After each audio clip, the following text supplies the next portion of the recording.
کوئی مرد عورت کوئی جاندار اپنی زندگی ایک لمحہ بڑھا بھی نہیں سکتا، کم بھی نہیں کر سکتا۔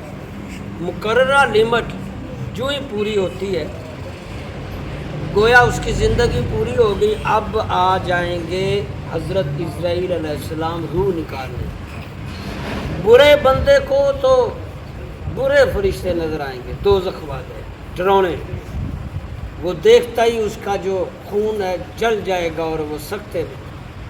یہ حدیث میں آتا ہے جو مرنے والا ہے اس کو فرشتے نظر آ رہے ہوتے ہیں، حالانکہ مرنے والے کے دائیں بائیں بہت سے لوگ بیٹھے ہوتے ہیں، مرنے والے کے رشتہ دار، بچے، بیوی، گھر والے، بہت لوگ بیٹھے ہوتے ہیں، لیکن فرشتے صرف اسی کو نظر آتے ہیں جو مرنے والا ہے، جس کی روح قبض ہونی ہے۔ عمومی دیکھا ہے آپ نے، مرنے والے کا منہ کھل جاتا ہے، آنکھیں بھی کھل جاتی ہیں، اور حدیث مبارکہ میں آتا ہے کہ مرنے والے کا منہ بند کرو، آنکھیں بند کرو، یعنی جب وہ فوت ہونے لگتا ہے اس کا منہ کھل جاتا ہے، آنکھیں۔ وہ کیوں؟ وہ فرشتے اترتے ہوئے جب دیکھتا ہے نا، ہو اس کے اندر پتہ چل جاتا ہے کہ اب یہ لینے آئے ہیں۔ اب وہ ساتھ بیٹھے بیوی بیٹا ماں بولتا نہیں، کہاں بولے، اس کو جو نظر آ رہا ہے فرشتے آ رہے ہیں اس کو لینے، صرف اس کو نظر آ رہے ہیں، باقی لوگوں کو نہیں آ رہے۔ کائنات کے خالق کا کیا کمال ہے۔ فرمایا اس وقت جب فرشتے نظر آ جائیں گے اس وقت کا ایمان لانا قبول نہیں، اس سے پہلے موت کے فرشتے نظر آنے سے پہلے ایمان لانا قبول ہو سکتا ہے۔ موت کا فرشتے نظر آ جائیں پھر کوئی کہے میں کلمہ پڑھوں، نو، فرعون نے نہیں کہا تھا میں موسیٰ مجھے بچاؤ میں پڑھ لیتا ہوں کلمہ، فرشتوں نے ریت دھونس دی۔ اب نہیں، وہ اپنے انجام کو خود ہی دیکھ رہا کہ اب جانے لگا ہوں، بھائی یہ آ گئے، اب نہیں مجھے چھوڑیں گے، اب نہیں چھوڑیں، آئے کوئی ماما چاچا اماں ابو پیر، کوئی فقیر، کوئی بادشاہ، کوئی فوج نہیں بچا۔ اصلی بادشاہ کے سمن آرڈر آ گئے، کسی کی مجال نہیں کہ یہ بچا لے، تھوڑی دیر کے لیے روک لے۔ وہ دنیا کا امیر ترین بڑا بادشاہ جس نے جنت دوزخ بنائی تھی زمین پر، بلے بلے بلے، جب اسرائیل نے آ کر کہا بھائی وہ جنت دیکھنے آیا شدہ اندر جنت میں انٹر ہوا، اور کہتے ہیں کہ 100 سال لگا تھا اس کو بنانے میں، اور 1.25 لاکھ مزدور رات دن کام کر رہے تھے، دنیا کا سونا چاندی وہاں لگ گیا، تانتے مصنوعی حوریں میں۔ لیکن جب وہ گزرنے لگا اپنی بنائی جنت میں، اسرائیل نے کہا بس، گھوڑے پہ تھا، فرشتے دیکھے، منہ پھٹ گیا، لگام چھوٹ گئی، اب کہتا ہے مجھے ذرا گھوڑے سے اترنے دو، کہا نو، ایک لگام میں پاؤں ہے دوسرا زمین کی طرف بڑھانے لگا ہے، اس نے کہا مجھے واپس نو، ادھر ہی، نہ گھوڑے پر نہ زمین پر، وہ اصلی بادشاہ، ڈرو اس سے، اتنی نافرمانی۔ اللہ مرنے والا دیکھ لیتا ہے۔ فرمایا نبی صلی اللہ علیہ وسلم نے نیک بندے کے لیے نیک فرشتے آتے ہیں،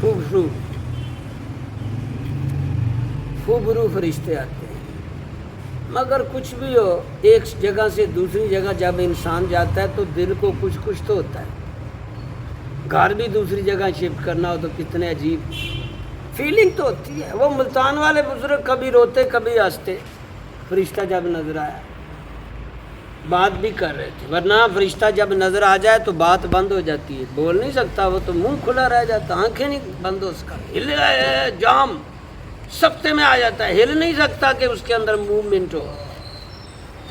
بابا روتے کیوں ہیں، ہنستے کیوں ہیں؟ کہا بیٹا روتا ہوں کہ بڑے بادشاہ کے پاس پیشی آ رہے ہیں، وہ سمن آ گئے گرفتاری کے، اب بڑے بادشاہ کے پاس پیشی ہے، سمن آ گئے ہیں، برن رو رہا ہوں کہ پتہ نہیں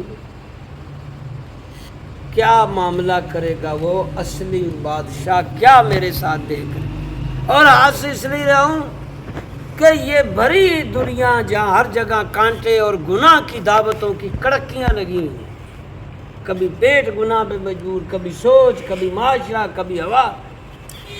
اس بری دنیا سے تو کم از کم میں اچھی جگہ جا رہا ہوں۔ تو باہر کیا، اچھے کے لیے اچھی شکل والے فرشتے، برے کے لیے برے والے، اور سکرات کی سزا علیحدہ ہے، رگیں پھٹ جاتی ہیں، اللہ رگیں توڑ دی جاتی ہیں۔ اور اگلا عقیدہ، کیونکہ ہم پچھلے کئی دنوں سے عقیدہ پڑھ رہے ہیں، تو اللہ، رسول، کتاب، ایمان، فرشتے، اب یہاں پر آ گئے موت والا، موت برحق ہے، یہ بھی ایمان کا حصہ ہے۔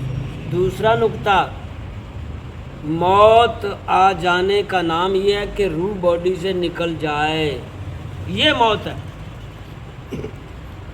اب دوسرا ایمان یہ ہے کہ روح کا تعلق جسم سے رہتا ہے کہ نہیں۔ قرآن و حدیث علماء نے سب نے کہا، سب متفق ہے، اور ایمان ہے ہمارا کہ روح اور جسم کا ساتھ رہتا ہے۔ نکال کر روح آزاد، نیکوں کی روح آزاد کعبے میں، عرش میں، زمزم میں، اور بروں کی روح سزا میں، قید میں، بری جگہ میں، لیکن جسم کے ساتھ کنیکٹ رہتی ہے۔ اب آپ کو پہلے سمجھ نہیں آئے گی، اور روح نکال دی تو پھر کنیکٹ کیسے؟ جیسے موبائل امریکہ میں کنیکٹ ہو جاتا ہے بغیر تار کے، ہوتا ہے نا، دوسرے ملکوں میں تصویر بھی آ رہی ہے، آواز بھی آ رہی ہے، حرکت بھی جا رہی، کوئی تار ہوتی ہے بیچ میں؟ انسان کی جا رہی یہاں تک کہ تو وہ تو رحمان ہے جو اصلی خالق ہے۔ روح کا جسم سے تعلق رہتا ہے، جسم کو مارو روح کو بھی درد ہوتی ہے، روح جہاں مرضی ہو جسم سے وہ جڑی رہتی ہے۔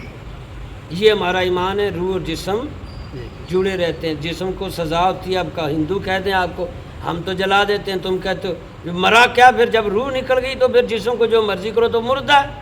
نہیں بھائی، جسم کو کچھ ٹچ مچ کریں گے تو روح کو بھی تکلیف ہوگی، جسم کو بھی، جیسے ادھر ہوتی ہے اس سے بھی زیادہ، یہ سلسلہ نہیں۔ اور دوسرا ایمان، روح کسی اور میں دوبارہ آ کر جنم نہیں لیتی، یہ ہندو نظام ہے کہ کسی اور کے اندر وہ دوبارہ جنم لے لے، یہ ہندوؤں کی بات ہے، دوبارہ جنم نہیں، صرف قیامت کے دن اٹھائے جائیں گے۔ چوتھا عقیدہ، قبر میں یا تو جہنم ہے یا جنت۔ اب قبر کے اندر وہ راحتیں جنت والی یا پھر دوزخ والی سزائیں، اب آپ پھر یقین نہیں آئے گا کہ وہ کیسے، جب مٹی میں ملا دیا، وہ ایسے ہی جیسے موبائل میں دوسری جگہ پہ بندہ موڈ اچھا کر لیتا ہے، برا کر لیتا ہے، تصویر دیکھ لے، جب اس سے بھی آگے دنیا چلی گئی ہے۔ وہ ہمارے ڈاکٹر صاحب بتا رہے تھے، امریکہ سے بیٹھا بندہ سرجن یو کے میں آپریشن کرتا ہے آن لائن۔ کہاں تک انسان، اللہ تو فرمایا یا دوزخ کے گڑھوں میں گڑا یا جنت، تو یہ زندگی میں رہتے ہوئے بنانا، یہ بھی ایمان رکھیں۔ عالم برزخ برحق ہے، انشاءاللہ پھر نیکسٹ گفتگو اگلے سے، اللہ